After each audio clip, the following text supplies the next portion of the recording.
अब ये राजद तय करे टिकट किनको देना है नहीं देना है, मैं वो पार्टी की बात है। लेकिन मैं चुनाव लड़ूंगा, अगर पार्टी टिकट भी देगा तो मैं चुनाव लड़ूंगा, अगर नहीं भी देगा तो मैं चुनाव लड़ूंगा। निर्दलीय लड़ेंगे या कोई और पार्टी से? उसके विधानसभा का चुनाव अगर हम पार्टी टिकट देती है, अगर हम चुनाव जीत गए तो सबसे पहले मनेर में 10,000 कैपेसिटी का लाइब्रेरी का निर्माण मैं कराऊंगा। विधानसभा क्षेत्र से लगातार भाई वीरेंद्र जी 3 बार से आरजेडी के टिकट पे चुनाव लड़ रहे हैं और जीत भी रहे हैं। आपको क्यों आरजेडी टिकट देगा? नमस्कार, जनसेवा प्लेटफॉर्म देख रहे हैं आप और मैं हूं आपके साथ दीनानाथ। आज साल का पहला दिन है तो आपको सबसे पहले नव वर्ष की ढेर सारी शुभकामनाएं। इस साल यानी साल 2025 में विधानसभा का चुनाव होना है और आरजेडी से मुख्य रूप से अभी बताया जा रहा है कि 2 कैंडिडेट अभी चुनावी जंग में रहेंगे। आखिर राजद किनको टिकट देगा? वही दूसरी तरफ बीजेपी से एक श्रीकांत निराला को दावेदार बताया जा रहा है और दूसरा निखिल आनंद को। आखिर बीजेपी और आरजेडी किन्हें अपना मजबूत सिपाही घोषित करेगा? इन्हीं सभी मुद्दे पर बात करने के लिए हम मनेर विधानसभा क्षेत्र के डिप्टी चेयरमैन शंकर कुमार यादव जी से बात करने के लिए आए हुए हैं कि इस बार का इनका क्या प्लान है, क्या आरजेडी इनको अपना सिपाही बनाएंगे। सबसे पहले आपका स्वागत है। धन्यवाद आपको बहुत बहुत, और नया साल के आपको हार्दिक शुभकामनाएं और बधाई। और साथ साथ मनेर विधानसभा के जितने भी हमारे सम्मानित जनता है सबों को मैं नया साल की हार्दिक बधाई और शुभकामना देता हूं। 2025 में बिहार में विधानसभा का चुनाव है और मनेर से आरजेडी के ऐसे 2 कैंडिडेट बताए जा रहे हैं, जिसमें एक नाम आपका आ रहा है और दूसरा आरजेडी विधायक भाई वीरेंद्र जी का आ रहा है। आखिर आप किस मुद्दे पर चुनाव लड़ेंगे और किस मुद्दे पर आपको आरजेडी आपको टिकट देगा? यदि टिकट नहीं देता है तो आप कैसे लड़ेंगे? देखिए, सबसे पहली बात है कि अभी ये जानकारी हमें नहीं है कि मुझे भी आरजेडी से टिकट मिलेगा, लेकिन मेरा भी प्रयास है कि मैं चुनाव लड़ूं और अगर आरजेडी टिकट देता है मुझे तो मैं पार्टी को बहुत हर दिल के गहराइयों से स्वागत करता हूं, उनको भी। और अगर मुझे टिकट मिलता है तो मनेर विधानसभा बहुत अभी भी मेरा पिछड़ा हुआ जगह है।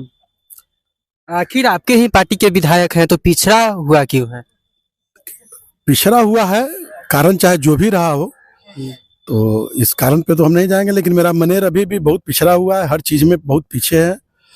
अभी हम लोगों के पास जो रोजगार है, और अगर पार्टी मुझे जो टिकट अगर देता है और मैं चुनाव अगर जीतूंगा, और अगर पार्टी टिकट अगर नहीं भी देगा फिर भी मैं मनेर विधानसभा का चुनाव में लड़ूंगा, ये मैं आपको बता देना चाहता हूँ। निर्दलीय लड़ेंगे या कोई और पार्टी से? उसके बाद देखेंगे, अगर आरजेडी से अगर हमको टिकट नहीं दिया जाता है, नहीं मिलता है, तो उसके बाद देखेंगे।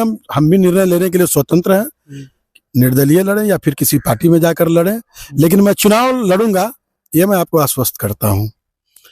अब रहा सवाल मनेर का, तो मनेर में तो बहुत से विधायक हुए, सांसद भी हैं लोग, लेकिन आज भी मेरा मनेर बहुत पिछड़ा हुआ जगह है।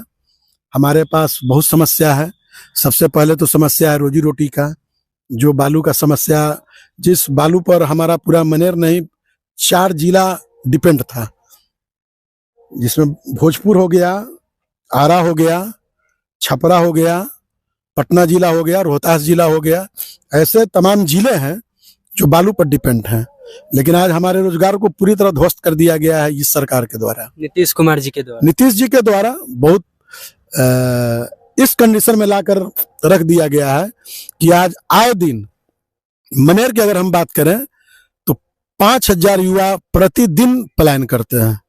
5,000 से कम युवा मनेर विधानसभा में अपने रोजी रोटी के लिए, परिवार चलाने के लिए, जो पहले घर में रोजी रोटी था, नाव चलता था, सरकार का ऐसा नीति बना कि ट्रक और ट्रैक्टर पर इतना फाइन कर दिया गया कि बहुत से लोग ट्रक को कटवा दिए, नाव को कटवा दिए, ट्रैक्टर को कटवा दिए, यानी बिजनेस जो है सो पूरी तरह ध्वस्त कर दिया गया है।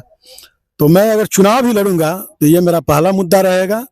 हमारी लड़ाई बालू के लिए रहेगा, शिक्षा के लिए रहेगा, अगर मैं चुनाव जीतता हूं तो मैं आपको 3 ही मुद्दा पर चुनाव लड़ रहा हूं। एक रोजी रोटी का मामला हो गया, दूसरा शिक्षा का मामला हो गया। शिक्षा में भी मेरा मनेर अभी बहुत काफी पीछे है। अभी डिग्री कॉलेज नहीं होने से हमारी जो छात्राएं होती है, जो बहनें होती है, वो बाहर मजबूरन जाना होता है उनको पढ़ने के लिए।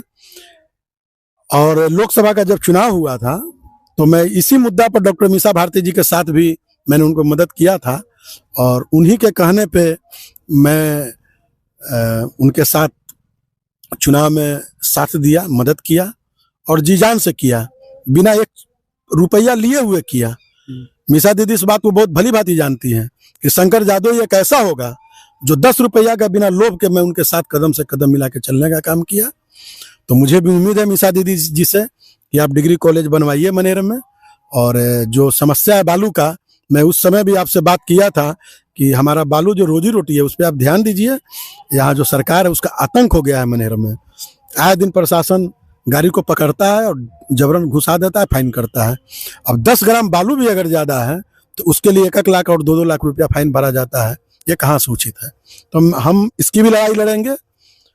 और मैं आज आपके चैनल के माध्यम से बता देना चाहता हूँ कि मेरा मुद्दा चुनाव, अगर हम चुनाव लड़े और अगर चुनाव जीत गए तो सबसे पहले मैं बालू का जो समस्या है मैं इसको दूर करूंगा।